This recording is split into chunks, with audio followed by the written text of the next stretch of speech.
one, which is relatively primitive, and found that it was a 45% reduction in highway accidents. And that's despite Autopilot 1 being just version 1. Version 2, I think, will be at least 2 or 3 times better. That's the current version that's running right now. So the rate of improvement is really dramatic. We have to figure out some way to ensure that the advent of digital superintelligence is one which is symbiotic with humanity. I think that's the single biggest existential crisis that we face, and the most pressing one. And how do we do that? I mean, if we take it that it's inevitable at this point, that some version of AI is coming down the line, how do we steer through that? Well, I'm not normally an advocate of regulation and oversight. I mean, I think one should generally err on the side of minimizing those things. But this is a case where you have a very serious danger to the public. And therefore, there needs to be a public body that has insight and then oversight on to confirm that everyone is developing AI safely. This is extremely important. I think the danger of AI is much greater than the danger of nuclear warheads by a lot. And nobody would suggest that we allow anyone to just build nuclear warheads if they want. That would be insane. And mark my words, AI is far more dangerous than nukes. Far. So why do we have no regulatory oversight? This is insane. Well, it's a question you've been asking for a long time. I think it's a question that's come to the forefront over the last year, where you begin to realize that it doesn't necessarily, I think we've all been focused in on the idea of artificial superintelligence, right? Which is clearly a danger, but maybe, a little further out.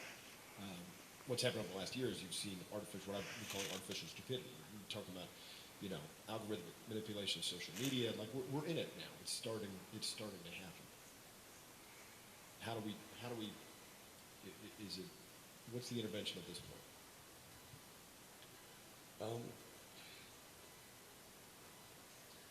I'm not really all that worried about the short-term stuff.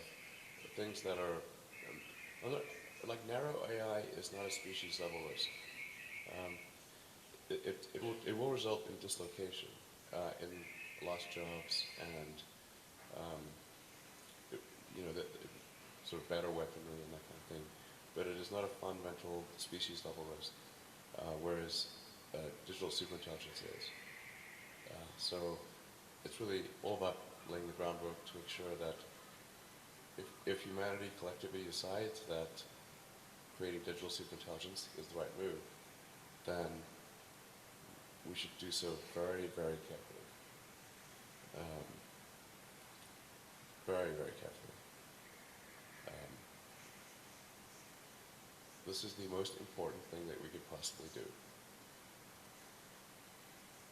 And that AI risk is that I guess there's sort of a benign AI, and that we're able to achieve a symbiosis with that AI.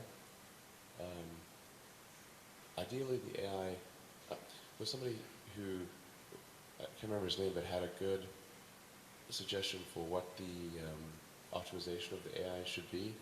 What's its utility function? You have to be careful about this, because you say maximize happiness, and the AI concludes that happiness is a function of dopamine and serotonin. So it captures all humans and jacks your brain with large amounts of dopamine and serotonin. Like, okay, that's not what we meant. It sounds pretty good, though. Oh, you'll love it. But I like the definition of, like, the AI should try to maximize the freedom of action of humanity. Maximize the freedom of action. Maximize freedom, essentially. I like that definition. But we do want a close coupling between collective human intelligence and digital intelligence. Neuralink is trying to help in that regard by creating an interface between, a high bandwidth interface between AI and human brain. We're already a cyborg in the sense that your phone and your computer are kind of extensions